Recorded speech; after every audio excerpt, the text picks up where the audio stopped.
तो जैसा कि देख पा रहे हो ये 24 यूपी स्टेट शूटिंग कॉम्पिटिशन का यहाँ पे कार्यक्रम किया गया है जौनपुर के होटल रिवरव्यू में। तो हम होटल रिवरव्यू से आपको नज़ारा दिखा रहे हैं। तो यहाँ पे देखिए कुछ तमाम लोग आए हुए हैं। काफ़ी हमारे दोस्त retired police officer Rammohan Singh का स्वागत करेंगे। और बता दें काफ़ी कड़ी सुरक्षा के साथ देखिए यहाँ पे कार्यक्रम चल रहा है। तो 24 यूपी स्टेट है शूटिंग कंपटीशन। जमैथा मंदिर के महंत जी बारियां बसती रहनी चाहिए।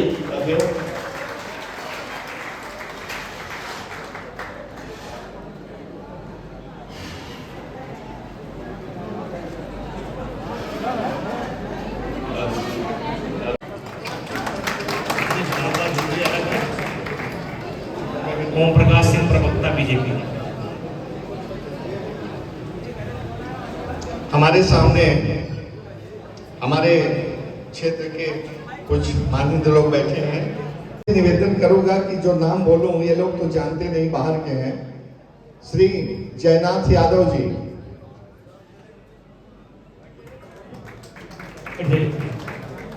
श्री चंद्रभूषण यादव जी, बल्कि तमाम खेलों को बहुत बहुत आगे बढ़ाने का काम किया गया। हम उनके यहाँ गए थे कोटा में। उन्होंने एक बहुत खूबसूरत शूटिंग में टैप एंड स्कीट जिस पर क्लिप करके आप के बीच में, और मुझे बहुत खुशी है कि यहाँ के लड़के लड़कियों को जो दूर दराज से आए हैं, 48 जिलों से आए हैं, 800 से ज्यादा लड़के लड़के। और हम सभी लोग जानते हैं कि ये शूटिंग का प्रचार प्रसार ज्यादा पश्चिम उत्तर प्रदेश में ही है, पूरब में बहुत नगण्य था।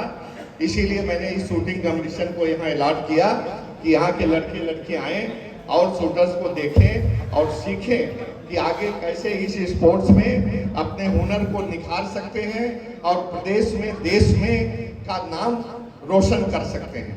मैं और ज्यादा बोलना था लेकिन समय उनके पास बहुत कम है, इसलिए इन्हीं बातों के साथ मैं अपनी बात को खत्म करते हुए मैं उनसे अनुरोध करता हूं, रिक्वेस्ट करता हूं कि आकर के हमारे ये कृपा शंकर सिंह जी है, 2 शब्द।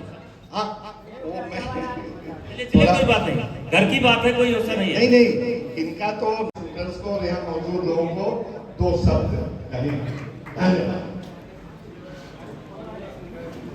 यूपी स्टेट राइफल एसोसिएशन द्वारा आयोजित आज के इस सुंदर कार्यक्रम के प्रमुख अतिथि जो किसी परिचय के मोहताज नहीं है, इनको पूर्वांचल का शेर कहिए या मिट्टी से लगे हुए इस प्ले का जो कुश्ती असर का असर कहिए। मैं भी करीब 30 वर्षों से इनको देख रहा हूँ। सबकी उम्र बढ़ती, इनकी उम्र बढ़ती ही नहीं। आज भी वही 30 साल पहले वाला चेहरा, जज्बा और एक जिद।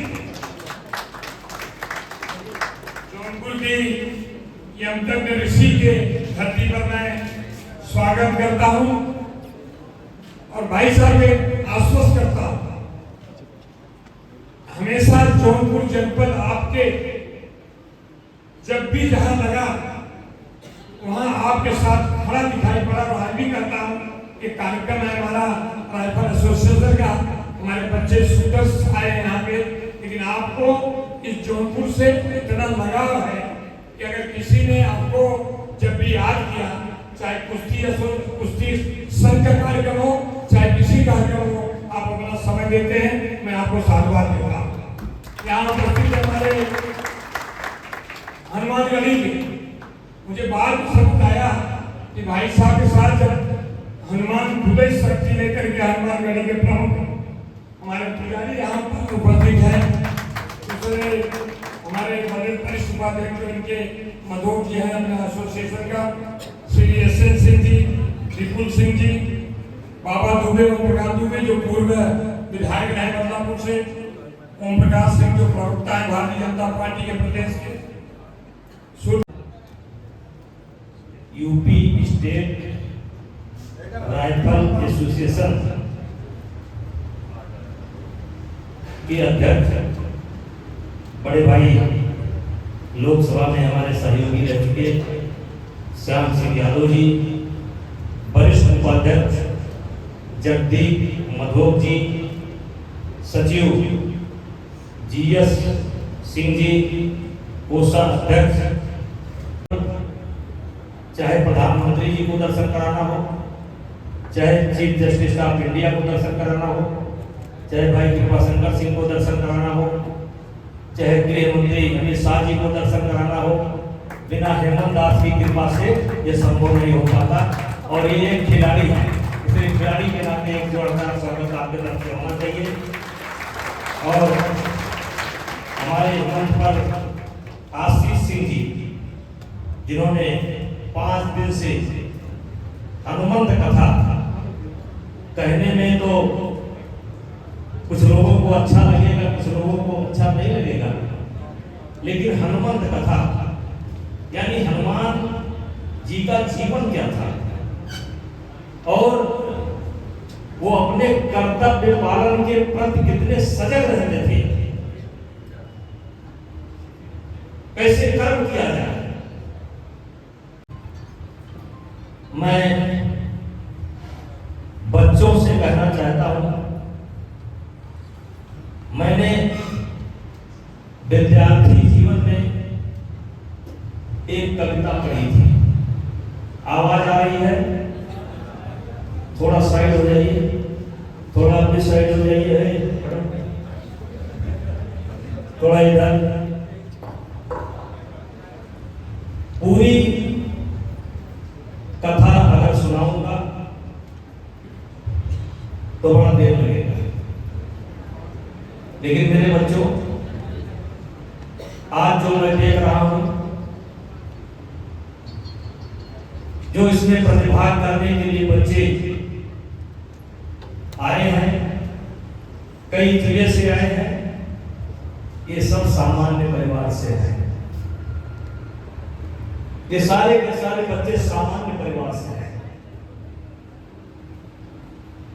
हमको नहीं लगता किसी राजा का बेटा इसमें होगा, हमको नहीं लगता किसी करोड़पति का बेटा इसमें होगा। हमको लगता है कि सामान्य परिवार के बच्चे ही इस कार्यक्रम में आए हैं। और मेरे बच्चों, ज्यादा ताली नहीं है। और जब किसी व्यक्ति के अंदर यह भाव पैदा हो जाता है कि मेरे पास तो सब कुछ है, उसी दिन से उस व्यक्ति के पतन की शुरुआत हो जाती है। आप सामान्य परिवार के हैं, ये शर्म का विषय नहीं है, ये गर्व का विषय है। बस आपका भाव क्या होना चाहिए कि मेरी माता, मेरे पिता, मेरे भैया, उनके पास बहुत कुछ संसाधन नहीं है, वो अभाव में जीते हैं, लेकिन उसके बावजूद भी वो मेरे खेलने का और मेरे खेलने का सामान का पूरा इंतजाम करते हैं, क्योंकि आपने वो अपना भविष्य देख रहे हैं। आपके खेल में भी वो अपना भविष्य देख रहे हैं। आपकी खुशी को वो अपनी खुशी के रूप में देख रहे हैं। इसलिए मैं कहना चाहता हूं कि ये बच्चों, कभी आपके मन में ये भाव नहीं होना चाहिए कि आप साधारण परिवार से आते हैं, कमजोर परिवार से आते हैं। आपको गर्व होना चाहिए कि आप ऐसी जगह से आते हैं जहां अभाव है, क्योंकि जहां अभाव होता है उन्हीं के अंदर संघर्ष करने की क्षमता पैदा होती है।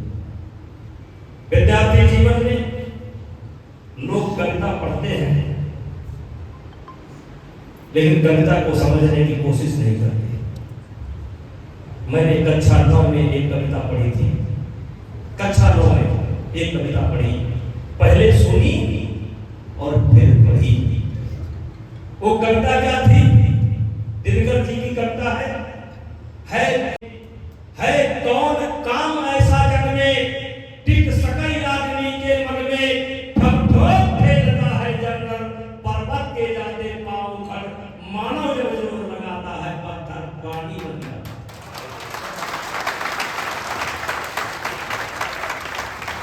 और इसी कविता के कारण आज मैं यहां हूं। 6 बार मैं सांसद बना, 1 बार मेरी पत्नी सांसद बनी, एक बेटा वर्तमान में विधायक है, एक बेटा वर्तमान में सांसद है, लेकिन ये सब मेरा किया हुआ नहीं है, क्योंकि मैंने एक कविता पढ़ी थी, है कौन काम ऐसा जग में टिक सकई आदमी के मन में, ठम ठोक खेलता है जंगल पर्वत के जाते पाँव। मेरे बच्चों, आज आप वही हैं जो कल सोचे थे। आज आप वही हैं जो कल सोचे थे। जो आज आप सोच रहे हैं वही कल होंगे। क्योंकि आज अगर आप कुछ सोच रहे हैं तो उसी के अनुसार आपका कर्म होगा, और जब आपका उसी के अनुसार कर्म होगा तो फल भी उसी के अनुसार ही होगा। इसलिए मेरे बच्चों, विद्यार्थी जीवन, खिलाड़ियों का जीवन, ये तपस्या का जीवन है, एक तपस्या है। याद रखो, जो बोओगे वही काटोगे। जितना मन से बोओगे उतनी अच्छी फसल होगी, और जितना बेमन से बोओगे तो उसी प्रकार से फसल होगी।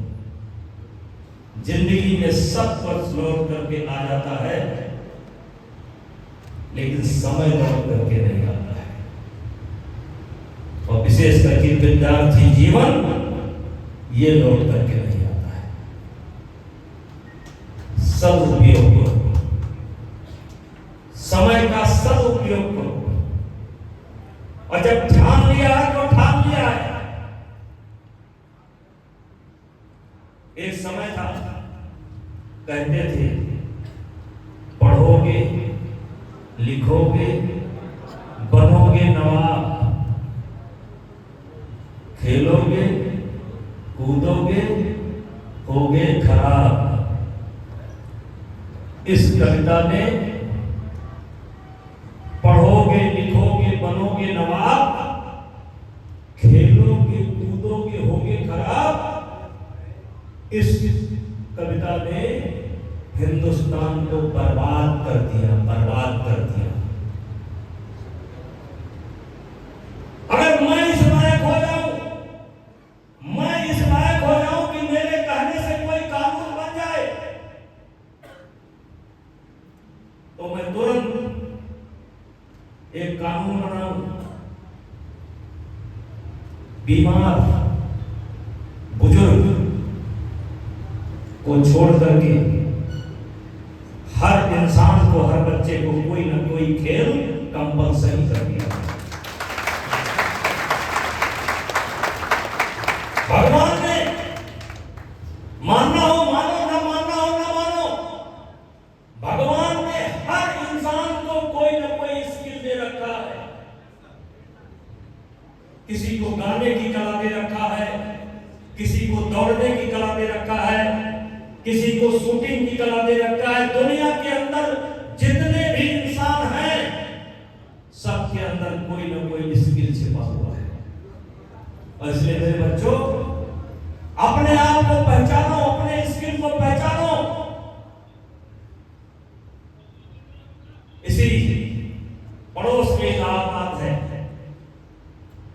एक जज हुआ करते थे जिनका नाम था अकबर इलाहाबादी। उनकी भी मैंने एक कविता पढ़ी और वो कविता क्या थी? उन्होंने अपना नाम रखा बुद्धू मियां। वो इसी हाई कोर्ट पे जस्टिस थे। उन्होंने अपना नाम रखा बुद्धू मियां और बुद्धू मियां को केंद्र में करके उन्होंने एक कविता लिखी, बुद्धू मियां पैदा हुए, बुद्धू मियां पैदा हुए क्या कर गए। उनकी कविता थी बुद्धू मियां पैदा हुए क्या कर गए और उत्तर लिखा, खाए पिए बच्चा पैदा किए और मर गए। वाह!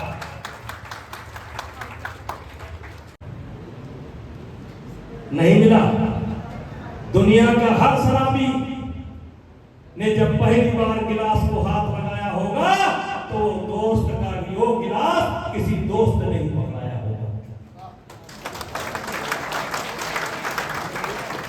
दुनिया का कोई गजेड़ी जो चिलम को हाथ लगाया होगा, कोई इसमाई की जब पहली बार आनंद लिया होगा तो इस मैच के बारे में जानता नहीं रहा होगा, किसी दोस्त ने यूं पुड़िया ला करके दिया होगा। इसलिए मेरे बच्चों, सकारात्मक लोगों के साथ बैठो, सफल लोगों के साथ बैठो। असफल लोगों के पास जो जिंदगी से निराश हो चुके हैं, मर चुके हैं, केवल शरीर जिंदा है। एक कविता आप पढ़ते हैं, सिर पर कुलीनता का टीका, सिर पर कुलीनता का टीका, सिर पर कुलीनता का टीका कि मेरे दादा हाथीरा कह रहे, सिर पर कुलीनता का टीका, भीतर जीवन का रस टीका। कुछ ऐसे भी नर होते हैं, कुल को खाते और खोते हैं। यशस्वी पुरुष अपने ऊपर चलता नक्षत्र पुरखों का घर, अपना कर तेज जगाता है, सम्मान जगत में पाता। कक्षा 8 तक टूटी साइकिल नहीं थी मेरे पास मेरे बच्चों, और टूटी साइकिल नहीं। ये लोग पुराने लोग जब स्कूल जाते थे तो ताजा भोजन नहीं मिलता था। शाम को जब बच जाता था वही गर्म करके नाश्ता के रूप में हम लोगों को मिल जाया करता था। आपको मिला होगा, आपको मिला होगा। आज दुनिया इतनी बदल गई कि आप पराठा और सब्जी खा करके आते हैं। हम लोग सत्य बोल रहे हैं, सत्य बोल रहे हैं। शाम का बचा हुआ खाना गर्म करके थोड़ा सा घी डाल करके मिल जाता है, खा करके स्कूल चलते थे। नाश्ते के नाम पर गदरी का चमैना बुझा लेते थे, 2 फांका बोले, 2 फांका बोले। लेकिन मेरे बच्चों, आज गड़गड़ करके आए हैं। यक्कर उड़ल के 11 पर चढ़कर 3 लाख तलवार, सब एक तरफ में हो, सब की एक तरफ।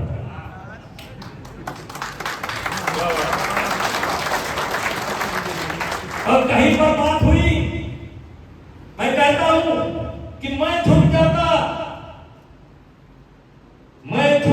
ये जानते हैं पूरी बात, तब मसला हल हो जाता। मैं झुक जाता तब मसला हल हो जाता। लेकिन मेरे उत्तर प्रदेश के नौजवानों का किरदार मिट जाता, समाप्त हो जाता।